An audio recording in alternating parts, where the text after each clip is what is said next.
Si disfrutas de nuestro contenido, te agradecemos tu like y tu suscripción al canal. Corría el año de 1993 y el sol abrasador caía sobre la ciudad de Veracruz como una manta pesada y húmeda. Incluso el mar parecía cansado, con olas presosas que lamían la arena dorada de las playas. A pesar de la intensidad de la luz y del característico bullicio del mercado, mis ojos se sintieron atraídos por un pequeño puesto casi escondido entre los otros más grandes y ruidosos.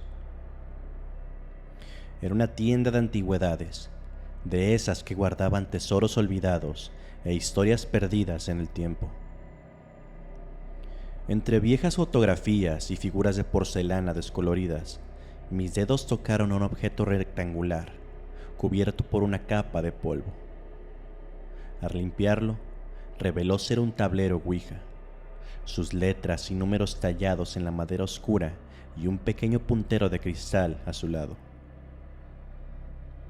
Una anciana detrás del mostrador, de piel arrugada y ojos cansados pero penetrantes, me observaba. «Eso no es un juguete», murmuró en voz baja, pero su tono tenía un matiz de advertencia.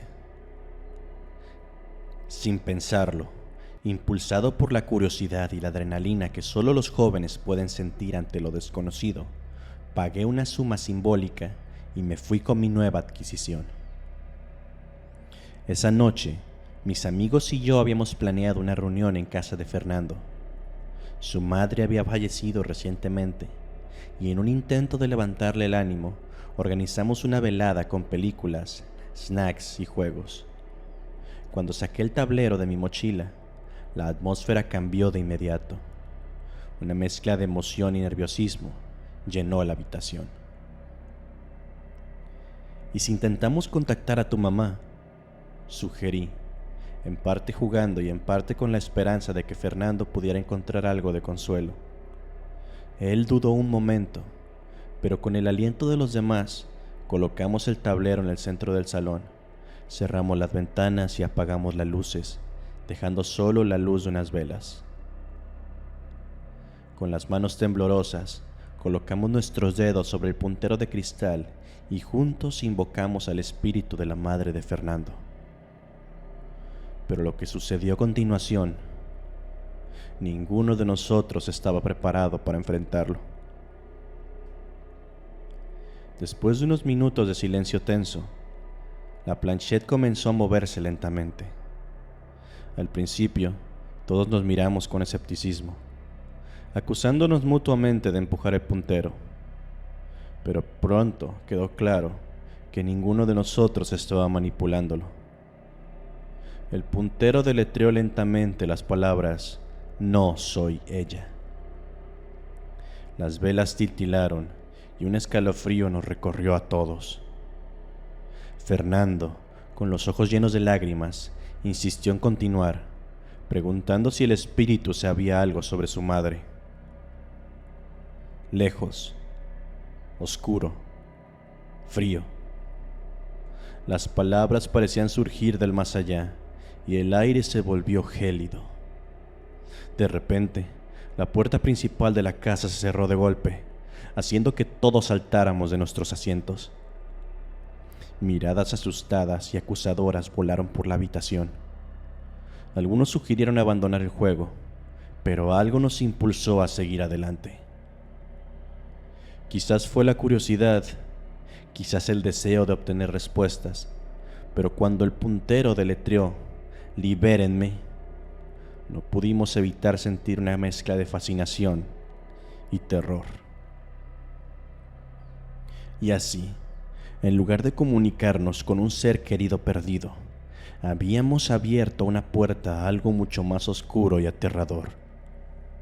Lo que al principio parecía una simple noche de diversión entre amigos, se convirtió en una pesadilla que cambiaría nuestras vidas para siempre. Porque al intentar contactar a los muertos, nunca se sabe realmente quién o qué puede responder del otro lado.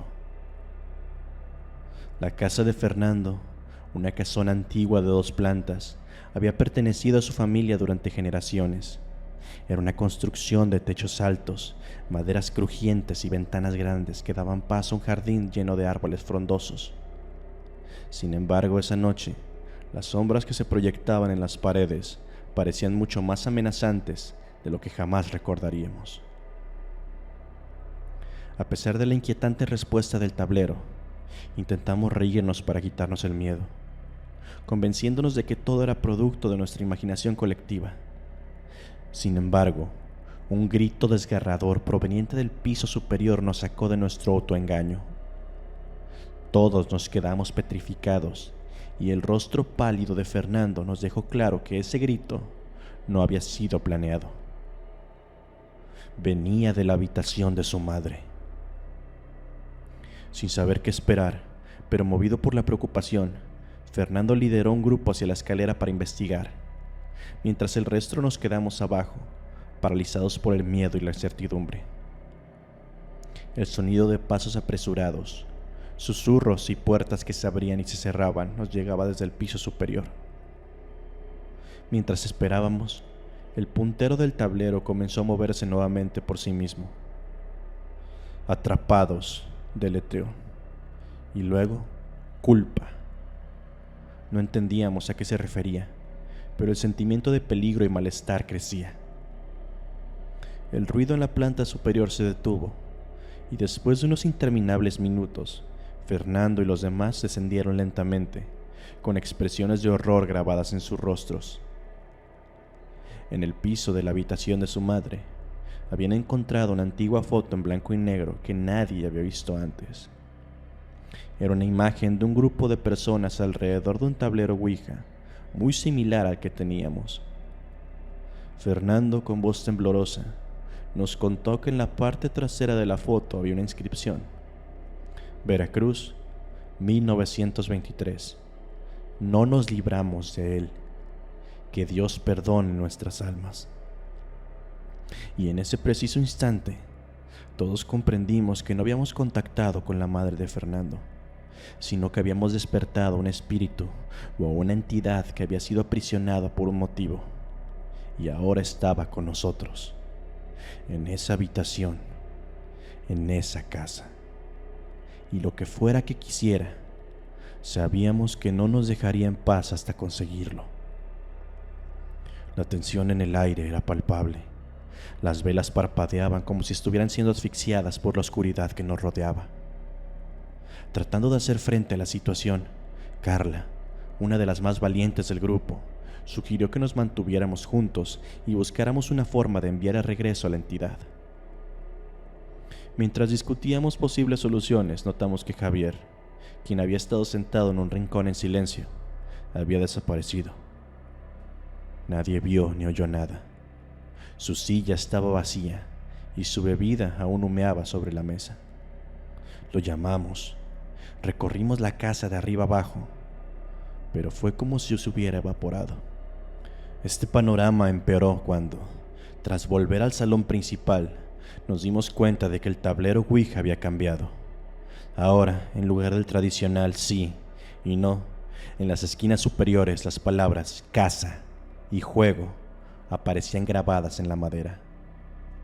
Nos dimos cuenta de que estábamos siendo cazados y que si no encontrábamos una solución, uno por uno, seríamos llevados a la oscuridad.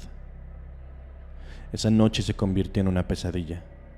Los sonidos de la casa se intensificaron, puertas que se cerraban por sí solas, susurros indescifrables que parecían provenir de las paredes y sombras que se movían con vida propia. Después de Javier, Ana desapareció.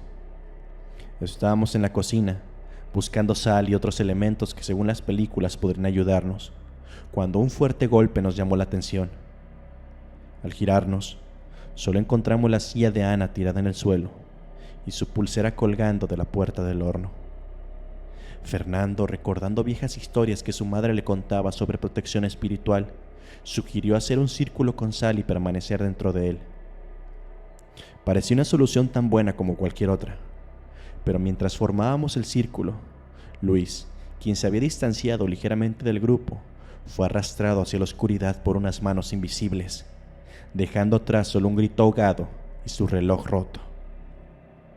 Era evidente que estábamos siendo cazados de forma sistemática y que cualquier intento de resistir o protegernos era en vano.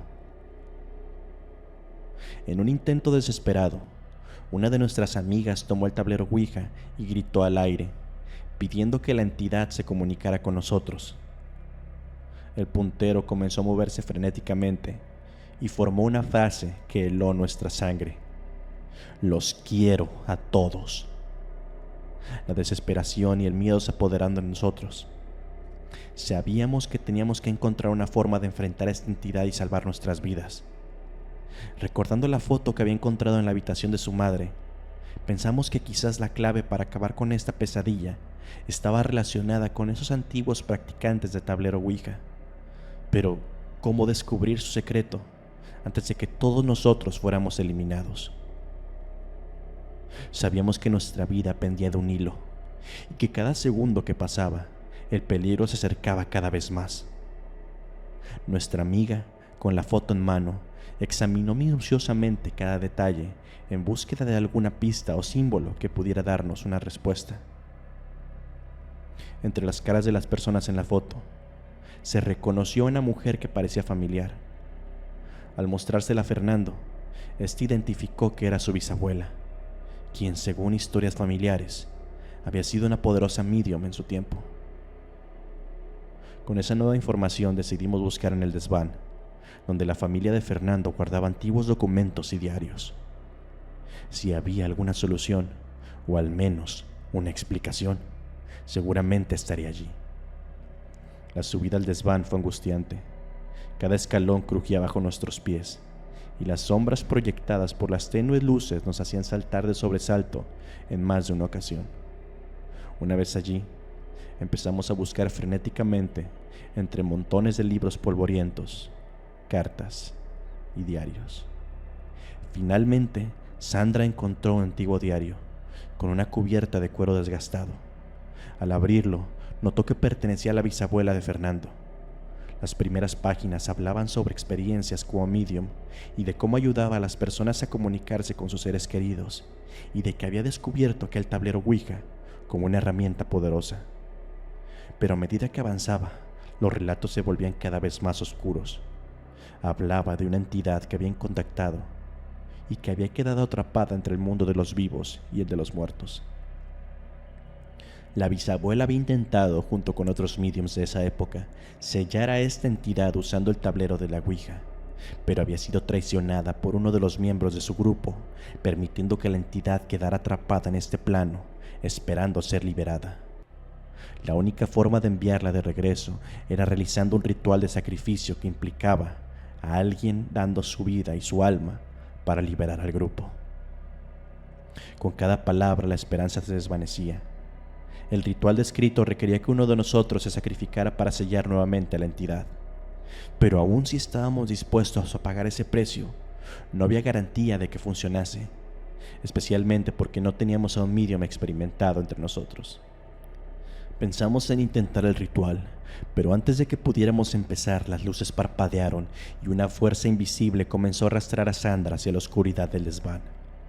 Luchamos, intentamos sujetarla, pero fue en vano. Sandra desapareció ante nuestros ojos, dejando atrás el diario y un eco de sus gritos en el aire. Desesperados, Fernando y yo decidimos llevar a cabo el ritual, sabiendo que probablemente ninguno de los dos saldría vivo de esa casa. Con la esperanza de salvar al menos a uno de nosotros, preparamos todo, según las instrucciones del diario. Sin embargo, justo cuando estábamos por comenzar, una voz gutural llenó la habitación. Es inútil, todos serán míos. Y entonces nos envolvió la oscuridad. Desperté en el salón con la luz del amanecer. A mi alrededor estaban todos: Javier, Ana, Luis, Carla, Sandra, todos despertando lentamente, desorientados y aturdidos, como si despertaran de una larga pesadilla. Pero Fernando, él no estaba con nosotros. En el centro de la habitación el tablero Ouija yacía intacto, pero junto a él había una foto antigua, similar a la que habíamos encontrado antes. Esta vez mostraba a Fernando, sonriendo con su madre a su lado, ambos mirando serenamente a la cámara. Una nota estaba cuidadosamente colocada debajo de la foto. Con manos temblorosas la tomé y la leí. Decidí estar con ella. No se preocupen por mí. Estoy en paz. Cuídense y no vuelvan a este lugar. El silencio llenó la habitación mientras procesábamos lo sucedido. Todos sabíamos lo que había hecho Fernando. Se había sacrificado, ofreciendo su alma a cambio de nuestra seguridad y esperando tener una oportunidad para reunirse con su madre. Días después, mientras limpiábamos la casa de Fernando, encontré un diario escondido en su habitación. En él describía el dolor y la lucha que tenía por superar la pérdida de su madre. También mencionaba que oía una voz en sus sueños, la voz de su madre, que le decía que pronto estarían juntos de nuevo. Eso nos dejó con una inquietante duda. ¿Fue realmente la voz de su madre la que llamó desde el otro lado? ¿O fue un truco de la entidad jugando con sus sentimientos y deseos más profundos para reclamar su alma voluntariamente? Y aunque la vida continuó para nosotros, la memoria de esa noche y el recuerdo de Fernando nunca nos abandonaron. En cada rincón, en cada sombra, en cada susurro del viento, la pregunta persistía: ¿fue ella realmente o fue engañado por la entidad oscura? La verdad, tal vez, estaba destinada a permanecer en misterio.